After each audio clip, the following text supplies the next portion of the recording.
Израел го затвори единствениот премин за размена на стока со појасот Газа како одговор на продолжените ракетни напади на екстремистичката група Хамас. За време на викендот Хамас изврши повеќе од 200 ракетни напади, додека израелската авијација таргетираше повеќе упориште на групата како одговор. Во саботата Египет, поддржан од повеќе светски организации, договори примирие со Хамас, но израелската влада не го поддржа. Позицијата на Хамас е дека окупацијата ја започна оваа агресија и таа треба да ја запре. Смиреноста на окупационата страна предизвикува смиреност и на нашата страна.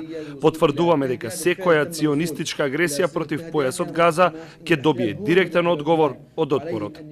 Израелските власти наведоа дека немаат интерес повторно да војуваат со Хамас, но и дека повеќе нема да ја толерираат екстремистичката кампања на групата. Вчера израелската армија го прошири системот за противракетна одбрана со нови инсталации и започна воена вежба во провинцијата Негев, која симулира воена интервенција и урбано војување во појасот Газа.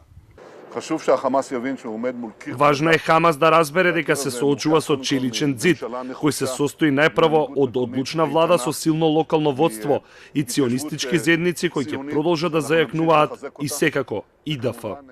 Израелската влада објави нов план за засилување на одбранбените инсталации долж границата на појасот Газа, каде во наредните 10 години ќе бидат инвестирани речиси 1,5 милијарди долари.